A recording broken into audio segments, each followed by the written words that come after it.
प्रथम बाल कांड और बाल कांड के आरंभ में तुलसीदास जी महाराज ने 7 श्लोक लिखे हैं। आरंभ में श्लोक लिखे, फिर लोकवाणी में लोक भाषा में पूरी रामायण की रचना की। श्लोक लिखकर तुलसीदास जी महाराज आरंभ में ही भगवान की स्तुति करते हैं।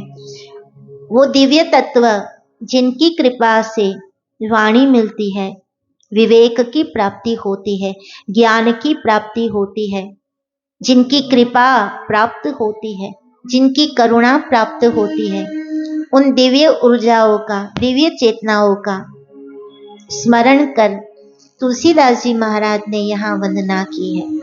तो आइए हम भी उन 7 श्लोकों का दर्शन करें। वर्णानामर्थ संघानां रसानां छन्दसामपि मंगलानां च कर्तारौ वन्दे वाणी विनायकौ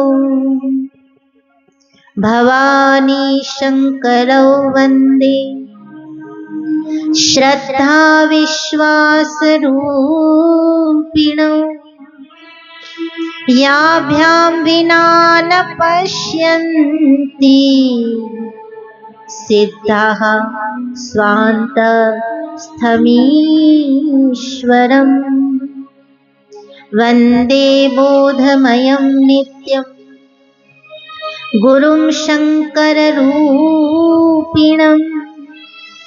यमाश्रितो हि वक्रोऽपि चन्द्र सर्वत्र वन्द्यते सीताराम गुणग्राम पुण्यारण्यविहारिणौ वन्दे विशुद्धविज्ञानौ कवीश्वर कपीश्वरौ उद्भवस्थिति संहारकारिणीं क्लेशहारिणीं सर्वश्रेयस्करीं सीतां नतोऽहं रामवल्लभाम्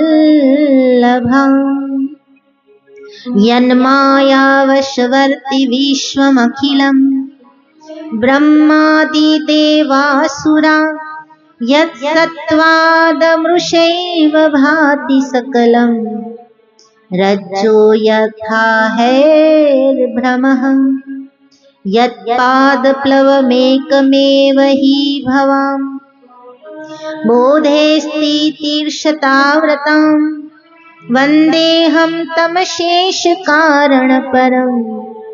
रामाख्यमीशं हरिम् नानापुराणनिगमागमं सम्मतं यद् रामायणे निगदितं क्वचिदन्यतोऽपि स्वान्तः सुखाय तुलसीरघुनाथ गाथा भाषा निबंधमतिमंजुलमातनोति। इन 7 श्लोक के द्वारा तुलसीदास जी महाराज ने रामचरितमानस का आरंभ किया। आरंभ वर्णानाम अर्थ संघानाम से किया। मंगलानाम च कर्तारौ वंदे वाणी विनायकौ। वाणी यानी माँ सरस्वती और विनायकौ यानी भगवान गणपति। हमारे यहाँ सामान्यतः ऐसी प्रथा है कि किसी भी कार्य की शुरुआत हम भगवान के स्मरण से करते हैं। भगवान गणेश की पूजा करके हम कोई भी कार्य आरंभ करते हैं। तो इसी नियम को ध्यान में रखते हुए तुलसीदास जी महाराज ने भगवान गणपति की वंदना की, पर पहले माँ सरस्वती को याद किया। या मान लो वंदे वाणी विनायको, भगवान गणपति के साथ साथ माँ सरस्वती को भी याद किया, क्योंकि माँ सरस्वती वाणी की देवी है और भगवान गणपति विवेक के देव है। वाणी भी चाहिए और विवेक भी चाहिए। माँ सरस्वती भी चाहिए और भगवान गणपति भी चाहिए। भाषा है पर कैसे बोलनी, ये विवेक न हो तो भी व्यर्थ है। बोलना कैसे ये पता है पर भाषा नहीं है, वाणी नहीं है तो भी व्यर्थ है। और वाणी माँ सरस्वती से ही मिलती है। माँ सरस्वती से प्रार्थना की है, हे स्वर की देवी माँ, वाणी में विनय भर दो। हे स्वर की देवी माँ, वाणी में विनय भर दो। हे स्वर की देवी माँ, वाणी में विनय भर दो। हे स्वर की देवी माँ, वाणी में विनय भर दो। मैं गीत सुनाता हूँ, मेरे गीत में स्वर भर दो। मैं गीत सुनाता हूँ, मेरे गीत में स्वर भर दो। शक्ति है ना भक्ति है, सेवा का ज्ञान नहीं। शक्ति है ना भक्ति है, सेवा का ज्ञान नहीं। तुम्हें आज रिझाने को कोई सुंदर गान नहीं। तुम्हें आज रिझाने को सुंदर कोई गान नहीं। गीतों के खजानों से कोई एक गीत दे दो। गीतों के खजानों से कोई एक गीत दे दो।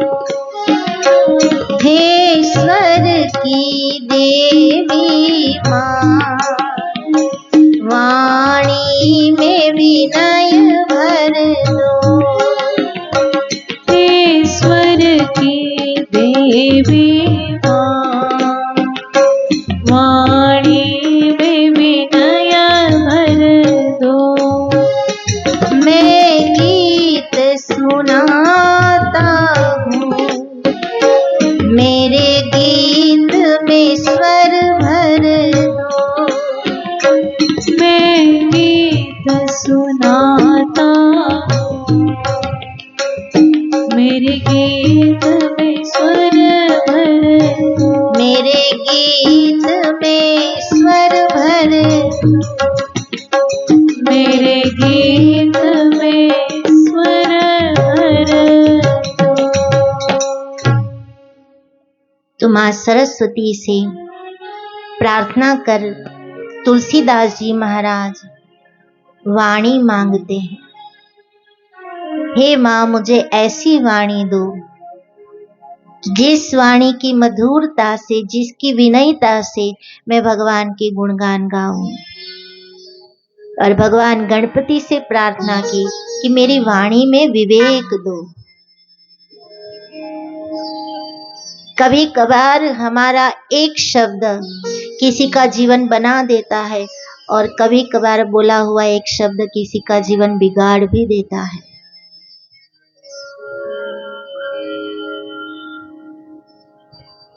इसलिए हमारे बड़े बुजुर्ग कहते हैं, एक बहुत पुरानी कहावत है कि अंधे को सीधे सीधा अंधा नहीं कहा जाता। अगर आप अंधे को अंधा कहना चाहते हैं तो अंधा मत कहो, सूरदास कहो, तो मीठा भी लगता है और सत्य भी प्रकट हो जाता है। सत्यम ब्रूयात प्रियम ब्रूयात, न ब्रूयात असत्यम प्रियम, शास्त्र का वचन है। सत्य बोलो, सत्य ही बोलना चाहिए। सत्यम ब्रूयात, सत्य बोलो, प्रियम ब्रूयात, प्रिय लगे ऐसा सत्य बोलो, न ब्रूयात असत्यम प्रियम, ऐसा सत्य भी मत बोलो जो किसी के लिए अप्रिय बन जाए, किसी के लिए संकट बन जाए। जंगल में एक महात्मा सत्य व्रत धारण करके बैठे थे। सत्य ही बोलना उनका व्रत था। बैठे बैठे अपनी कुटिया में भजन कर रहे थे। उसमें कोई मुसाफिर वहां से निकले। उस मुसाफिर के पीछे उसे लूटने के लिए चोर पड़े। तो मुसाफिर दौड़ते दौड़ते दौड़ते ये जो कुटिया थी महात्मा जी की, उनके पीछे जाकर छिप गए। अब लुटेरे आए और पूछा महात्मा जी से कि भाई आपने किसी को देखा? तो महात्मा जी सोचने लगे कि अगर मना करूं तो मेरा व्रत टूटेगा, और अगर सत्य कहूं तो वो मुसाफिर को तकलीफ होगी, क्या करूं?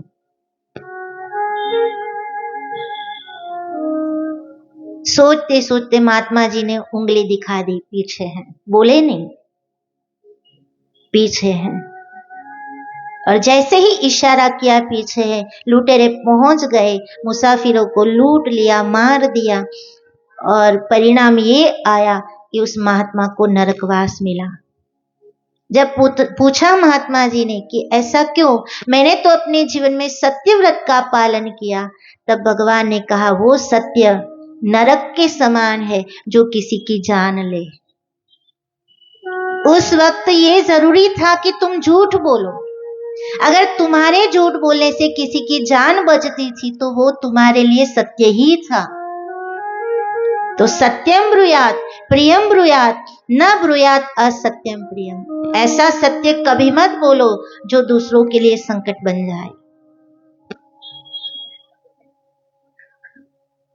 ऐसी जब परिस्थिति आए तब मौन हो जाओ, बोलो ही मत, पर जब बोलो तब सत्य बोलो। पर ये ज्ञान, ये विवेक भगवान गणपति ही दे सकते हैं।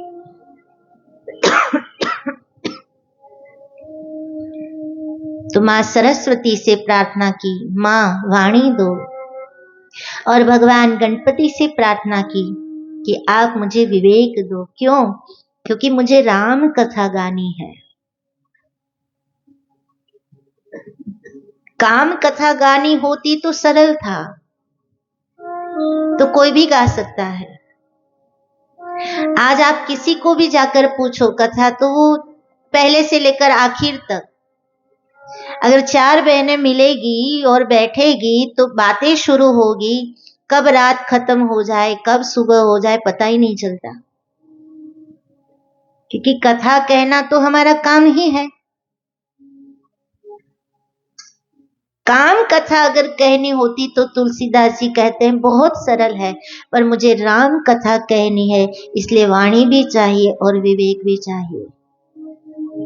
इसलिए वंदे वाणी विनायको, भगवान गणपति और मां सरस्वती की वंदना की। दूसरे श्लोक में भवानी शंकरो वंदे श्रद्धा विश्वास रूपिणो, याभ्याम विना न पश्यन्ति सिद्धाः स्वान्तस्थमीश्वरम्। हे मां भवानी, हे भगवान महादेव, मुझे श्रद्धा भी चाहिए और मुझे विश्वास भी चाहिए, क्योंकि बिना श्रद्धा बिना विश्वास राम कथा अशक्य है, असंभव है। याभ्याम विना न पश्यन्ति, इन दोनों के बिना संभव ही नहीं। तो भगवान शिव और माँ भवानी श्रद्धा और विश्वास का प्रतीक है। दोनों की वंदना की, श्रद्धा के रूप में माँ भवानी और विश्वास के रूप में भगवान शिव। अब हम मानते हैं कि श्रद्धा और विश्वास दोनों एक ही है, पर नहीं, श्रद्धा और विश्वास दोनों अलग अलग है। श्रद्धा माँ भवानी का प्रतीक है और विश्वास भगवान शिव जी का प्रतीक है। और हमारे संतों का ये मत है कि श्रद्धा बढ़ती भी है और घटती भी है, पर विश्वास स्थिर है। विश्वास बढ़ता भी नहीं, घटता भी नहीं, विश्वास दृढ़ है, स्थिर है, अडग है। श्रद्धा बढ़ेगी और घटेगी भी। श्रद्धा को नदी का प्रतीक कहा है और विश्वास को समुद्र का प्रतीक कहा है। नदी में जल भरपूर भी होता है और नदी सूख भी जाती है, पर समुद्र को कभी देखा कि समुद्र सूख गया? समुद्र कभी नहीं सूखता। नदी सूखती भी है और नदी बहती भी है। वैसे ही हमारी श्रद्धा कभी कभी सूख भी जाती है और कभी कभी इतनी बढ़ जाती है। श्रावण महीनो आवे એટલે શ્રદ્ધામાં પૂર આવે, નવરાત્રી આવે એટલે શ્રદ્ધામાં પૂર આવે, અને કોઈ કોઈમાં તો ઘોડા પૂર આવે। श्रद्धा एवी ठेकड़ा मारे, पर जैसे ही सावन खत्म नदी सूख गई श्रद्धा की। जैसे ही नवरात्रि खत्म नदी सूख गई श्रद्धा की।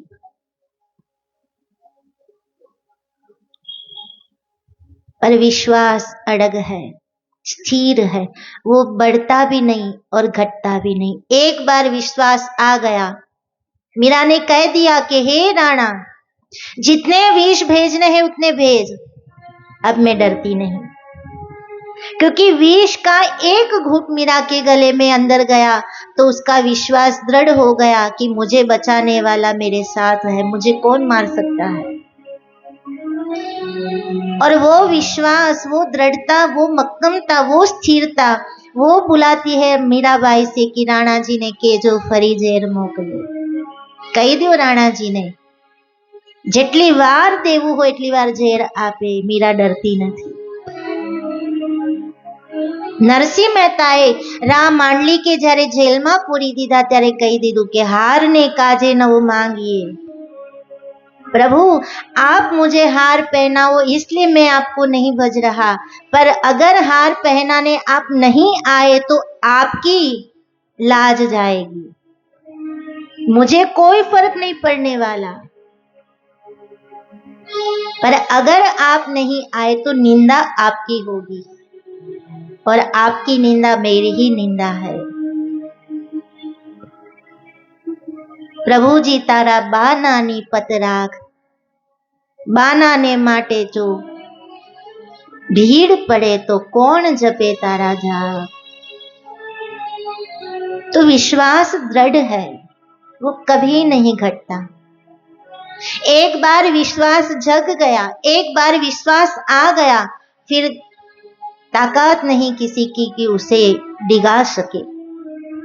पर हाँ, श्रद्धा बढ़ती है, घटती है, और श्रद्धा में अंधश्रद्धा आने का भी भय है। कभी कभी हमारी श्रद्धा अंधश्रद्धा में बदल जाती है। बहुत श्रद्धालु कभी कभी अंधश्रद्धालु बन जाते हैं। किसी की नजर लग गई है, किसी ने कुछ कर दिया है, अब कुछ करवाना पड़ेगा, अब मंत्र करवाना पड़ेंगे, तंत्र करवाने, कुछ धागे बांधने पड़ेंगे, ये करना पड़ेगा, वो करना पड़ेगा। श्रद्धा अंधश्रद्धा बन सकती है, पर विश्वास कभी अंधविश्वास नहीं हो सकता।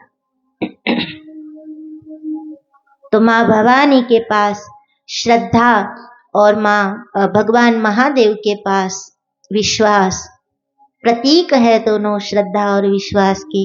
तो दोनों की प्रार्थना कर तुलसीदास जी महाराज ने श्रद्धा और विश्वास को मांगा है। मांगना उसके पास चाहिए जिनके पास है।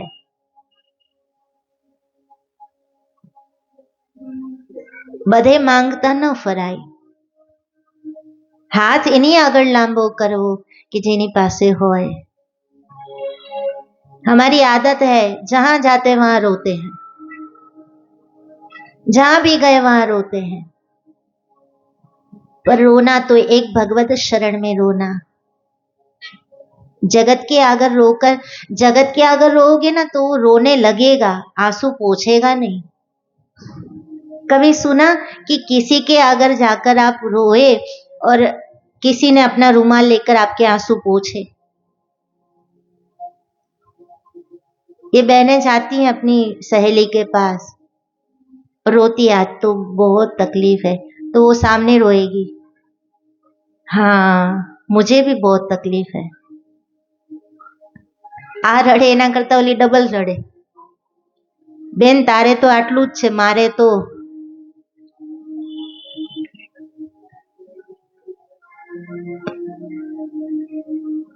तुलसीदास जी ने मांगा है, पर वही मांगा है जहां वो है।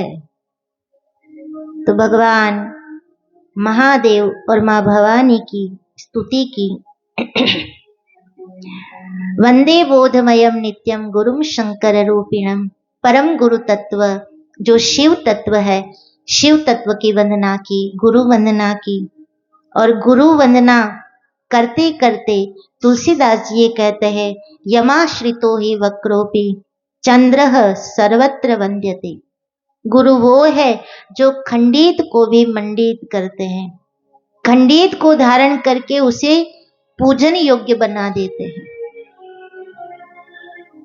बीज का चंद्रमा जो खंडित था, जिसका खंडन हो चुका था, जिसे देवताओं ने त्याग दिया था, उसे अपने जटा में धारण करके पुजवा दिया, वो गुरु है। ऐसे परम गुरु तत्व की वंदना की।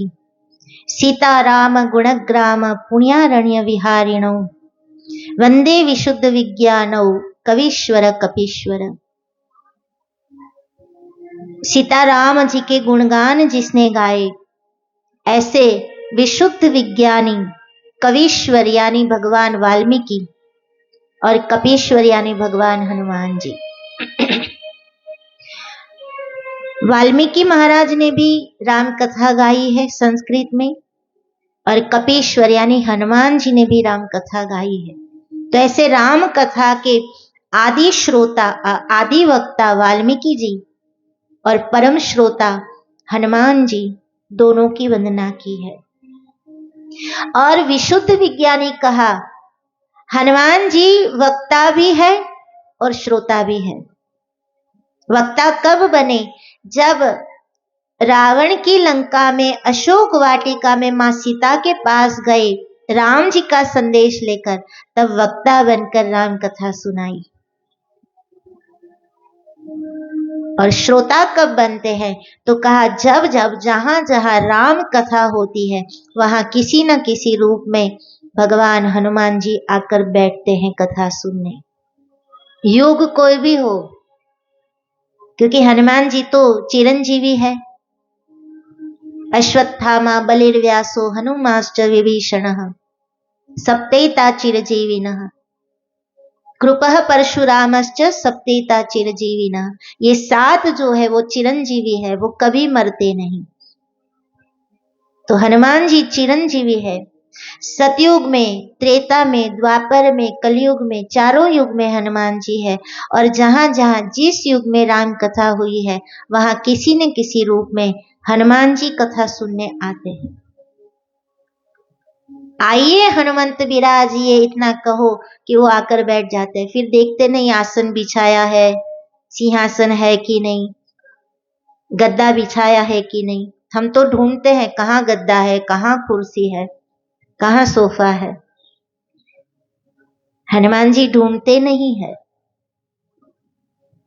उन्हें पता चले कि राम कथा हो रही है तो तुरंत दौड़कर आकर बैठ जाते हैं। तो इस कथा में भी हनुमान जी किसी न किसी रूप में बैठे ही होंगे। क्या पता हमारे बीच आकर बैठ जाए, हम पहचान नहीं पाएंगे। और इसीलिए कहा है कि जो कोई भी आए, जैसा भी रूप लेकर आए, चाहे भिखारी ही क्यों ना हो। कभी कभी है ना, कथा में कोई कुत्ता घुस आता है, कोई गाय कोई बैल घुस आते हैं, तो लोग कथा छोड़कर उसे भगाने में लग जाते हैं। पर क्या कथा का अधिकार केवल हमें ही है? क्या पता कुत्ते के रूप में, बैल के रूप में, गाय के रूप में भगवान ही आ जाए। इसीलिए हमारे संतों ने, अनुभवी जनों ने कहा कि किसी का अपमान न करो, खासकर कथा में। कोई दीन है, कोई हीन है, कोई भिखारी है, ऐसा समझकर किसी का अपमान न करो। इसलिए कथा का पहला नियम बताया कि कथा के दरमियान क्रोध का त्याग कर दो। क्रोध होगा तो अपमान हो ही जाएगा। तो कवीश्वर भगवान वाल्मीकि, कपीश्वर भगवान हनुमान जी, दोनों की वंदना की। उद्भव स्थिति संहार कारिणीम क्लेश हारिणीम सर्वश्रेयस्करीम सीताम नतोहम राम वल्लभाम। मां सीता की वंदना की है। भगवान राम की वंदना बाद में की, पहले मां सीता की वंदना की। हमारे सनातन धर्म में, हमारे शास्त्र में शिव और शक्ति दोनों की पूजा की गई है। भगवान और भगवती दोनों की पूजा की है। और ये महानता है हमारे सनातन धर्म की कि हमारे धर्म में पहले देवी शक्ति को पूजा है और उसी के आधार पर सूत्र दिया गया लेडीज फर्स्ट। भले ही आज उस सूत्र का हम दुरुपयोग कर रहे हैं, सदुपयोग नहीं कर रहे हैं, पर सनातन में देवी शक्ति की पूजा पहले की है। पर वो देवी शक्ति, उनका स्वरूप कैसा होना चाहिए, ये यहां बताया है। मां सीता की वंदना की, पर मां सीता को कहा, कैसा बताया मां सीता को, तो न तो हम राम वल्लभाम, मैं उन मां सीता की वंदना करता हूं जो राम वल्लभा है, राम प्रिया है, राम पत्नी है। तो नारी की शोभा नर से ही है, बिना नर नारी अधूरी है। अगर नारी ये सोचे कि लेडीज फर्स्ट ये समझकर मैं आगे निकल जाऊं, मैं सब कुछ कर सकती हूं, तो ये गलत मान्यता है। न तो हम राम वल्लभाम, उन मां सीता की वंदना करता हूं जो राम प्रिया है, जो राम की पत्नी है। और वो राम जिसके आचरण से मां सीता का जीवन बना है।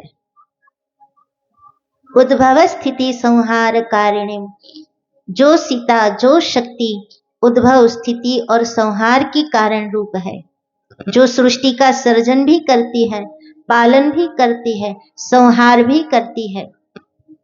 और केवल सर्जन पालन संहार नहीं करती, क्लेश हारिणी, सृष्टि में आने वाले क्लेशों को भी हरती है। सर्वश्रेयस्करीम सीता, क्लेश को हरती भी है और जन जन का कल्याण करती है। ये वो देवी शक्ति है जो सर्जन पालन संहार के साथ साथ कष्ट हरती है, कष्ट हरने के साथ साथ कल्याण भी करती है। ऐसी मां शक्ति, ऐसी मां सीता, न तो हम राम वल्लभाम, जो राम प्रिया है, वो सीता को मैं वंदन करता हूं।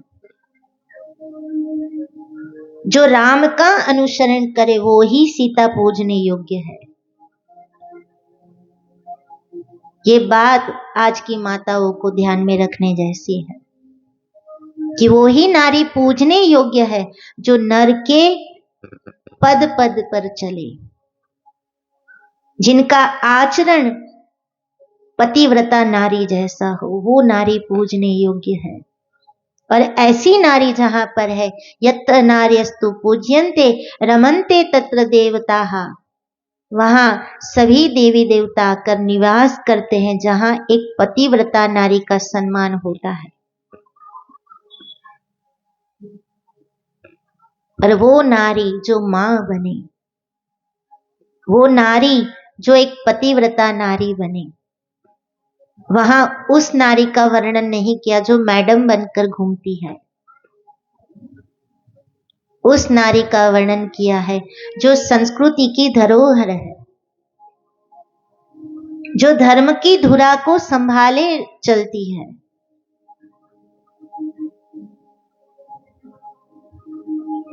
जो पति की ढाल बनकर रहती है, जो अपने पुत्र का आधार बनकर रहती है, और जहां जहां जरूरत पड़े वहां भद्रकाली भी बनती है। न तो हम राम वल्लभाम, ऐसी राम प्रिया सीता की मैं वंदना करता हूँ। और माँ सीता की वंदना के बाद रामाख्य मीशम हरिम, भगवान राम की वंदना की। और जितने भी पुराण, जितने भी शास्त्र हमारे संतों ने हमें दिए हैं, उन सभी पुराणों को, उन सभी शास्त्रों की वंदना कर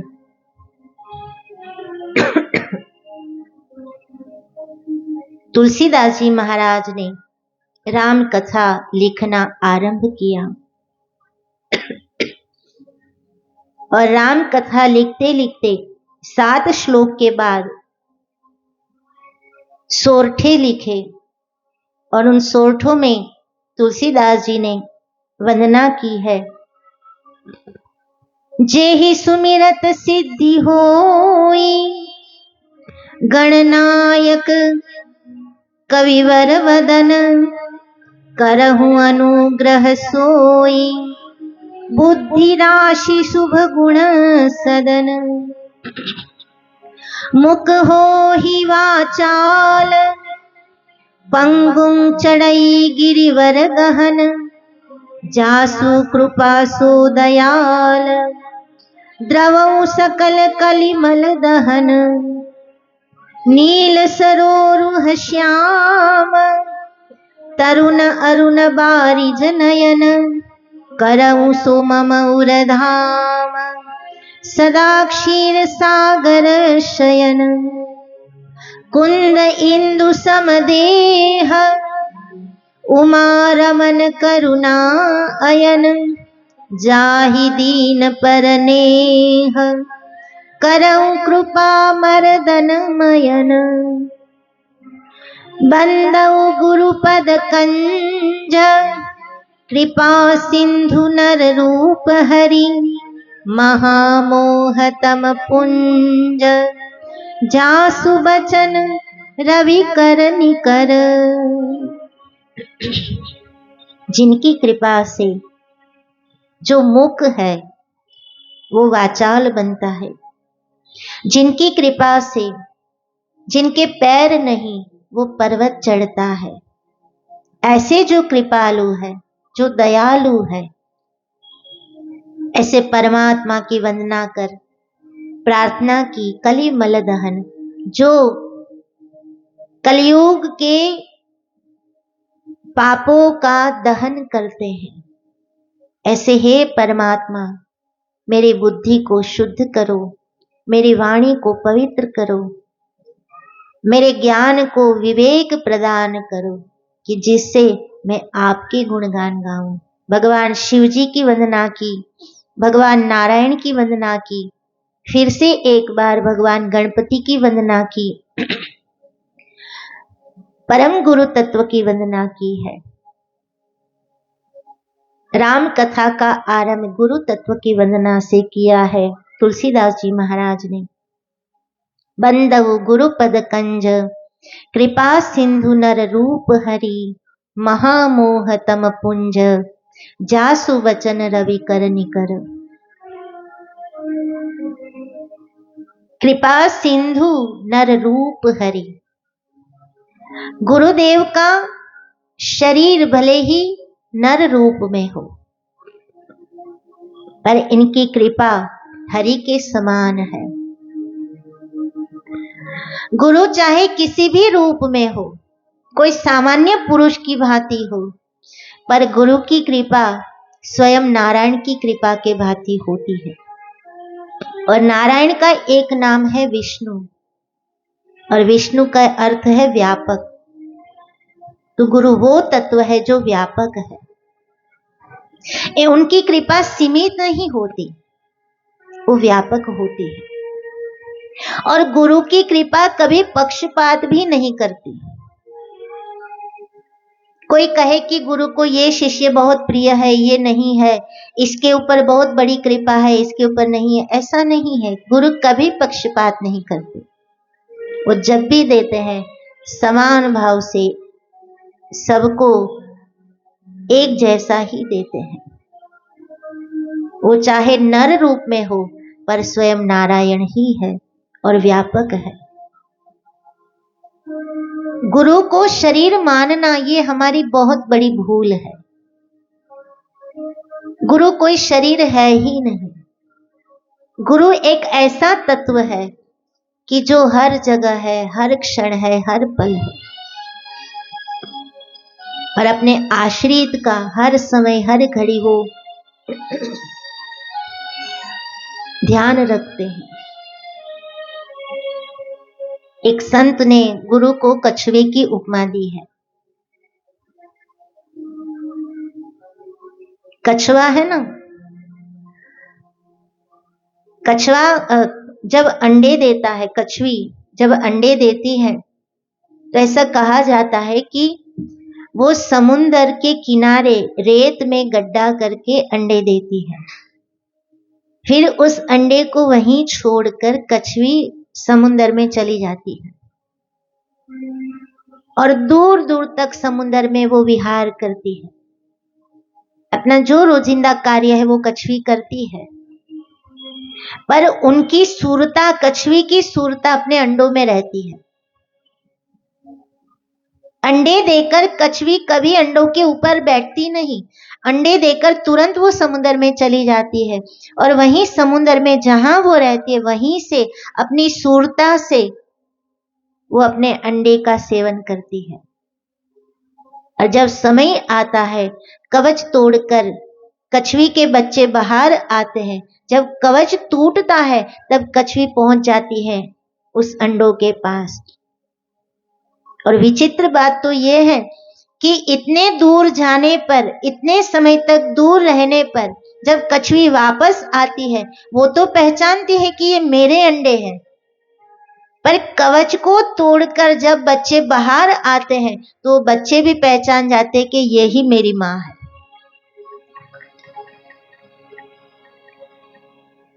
बल्कि अंडे छोड़कर वो तो चली गई थी, जब अंडे टूटे तब वापस आई है।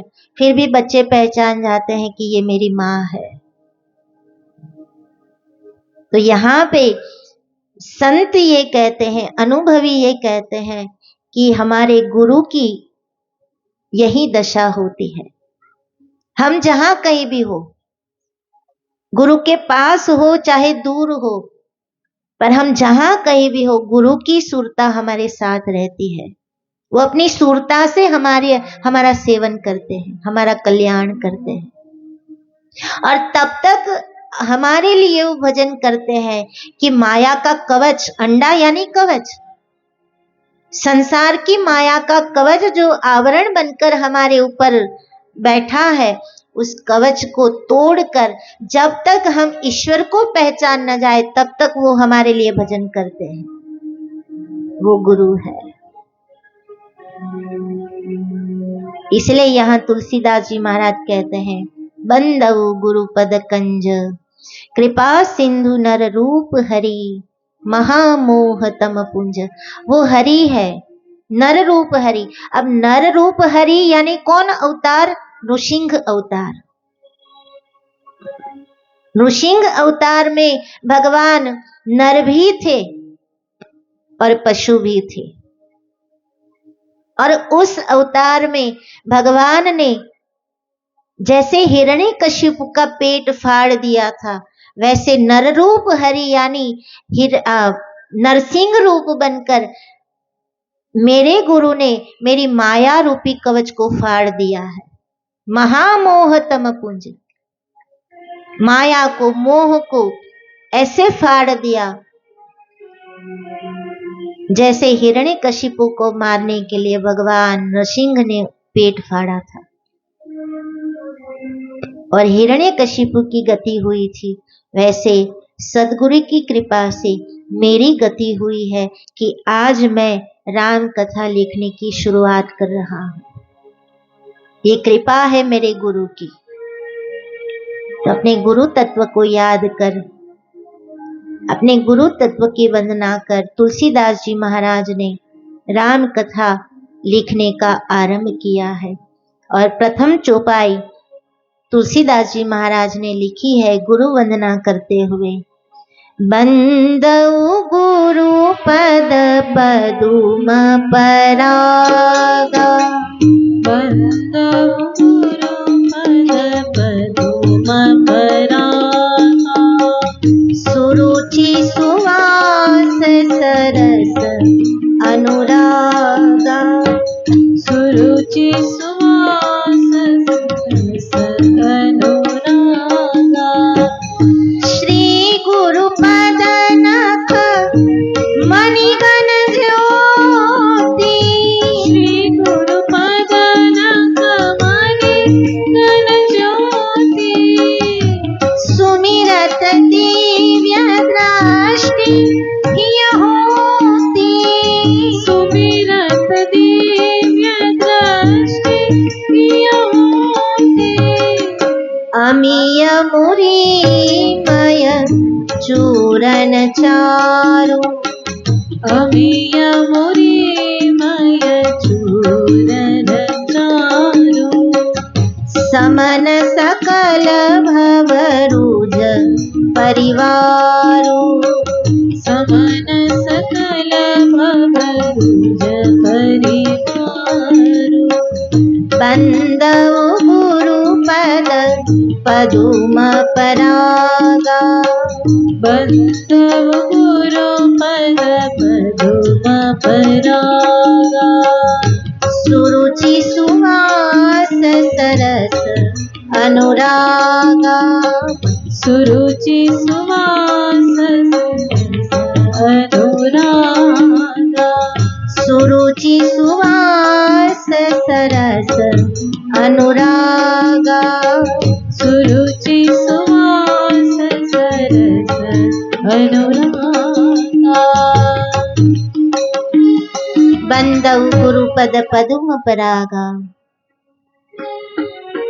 तुलसीदास जी यहाँ कहते हैं बंदउ गुरु पद पदुम परागा, गुरु पद की वंदना करता हूँ, पूरे गुरु के शरीर की वंदना नहीं की। और हम जब पूजा भी करते हैं तो गुरु के पूरे शरीर की नहीं करते, उनके चरणों की ही पूजा की जाती है।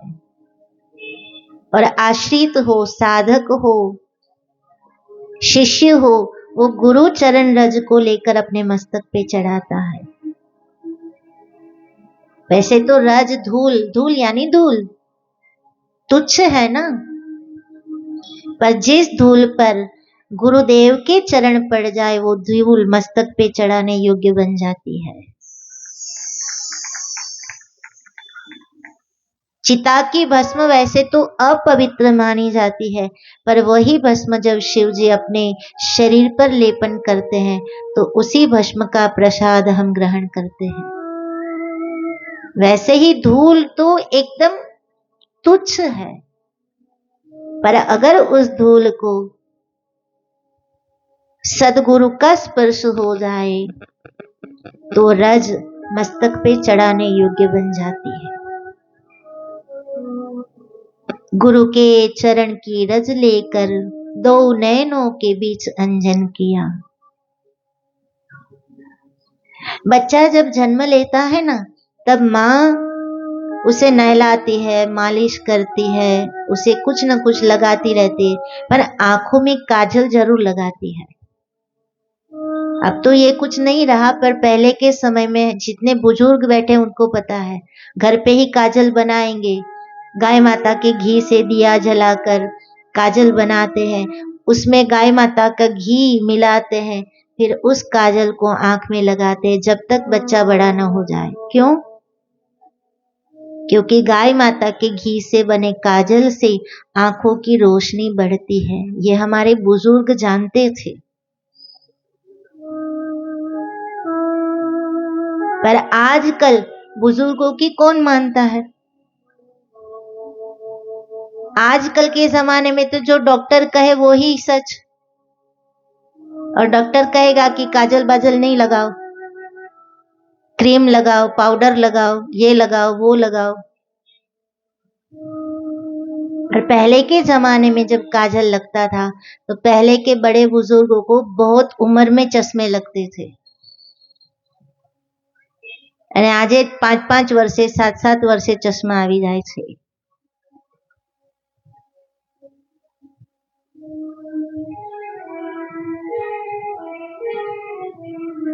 पर बुजुर्गों की हम मानते नहीं हैं। तो कहने का अर्थ कि गाय माता के बने काजल से, गाय माता के घी के बने काजल से हमारी दृष्टि तेज होती है, तो गुरु के चरण की रज से हमारी दृष्टि दिव्य होती है। अमीय मुरीमय चूर्ण चारु, ये ऐसा चूर्ण है, ये ऐसी भस्म है, ये ऐसी रज है, समन सकल भवरुज परिवार। ये रज प्रसाद के रूप में अगर मिल जाए तो तीनों तापों को मिटा देते हैं, आधि दैविक, आधि भौतिक और आध्यात्मिक।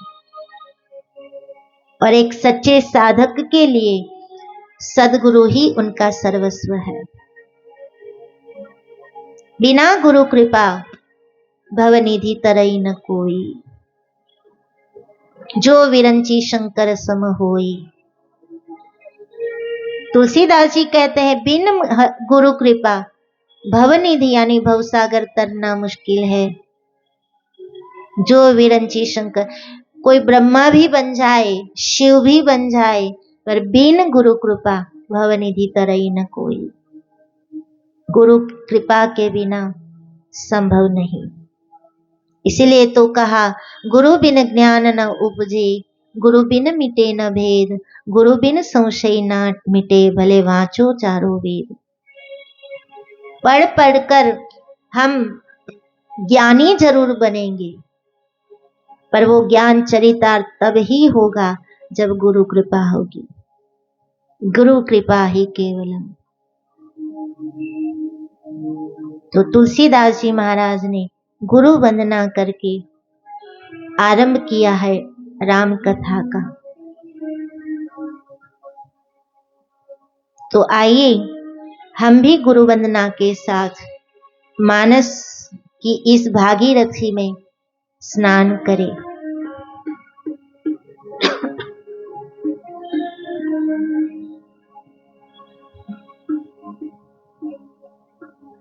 गुरुदेव से निराला यहाँ कोई नहीं, हाँ कोई नहीं। गुरुदेव से निराला, गुरुदेव से निराला यहाँ कोई नहीं, हाँ कोई नहीं। गुरुदेव से निराला, गुरुदेव से निराला यहाँ कोई नहीं, यहाँ कोई नहीं, यहाँ कोई नहीं, यहाँ कोई नहीं। भरम मिटाने वाला, भरम मिटाने वाला यहाँ कोई नहीं, हाँ कोई नहीं।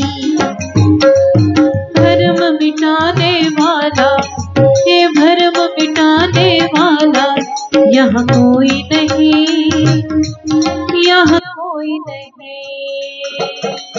गुरुदेव से निराला, हाँ गुरुदेव से निराला यहाँ कोई नहीं,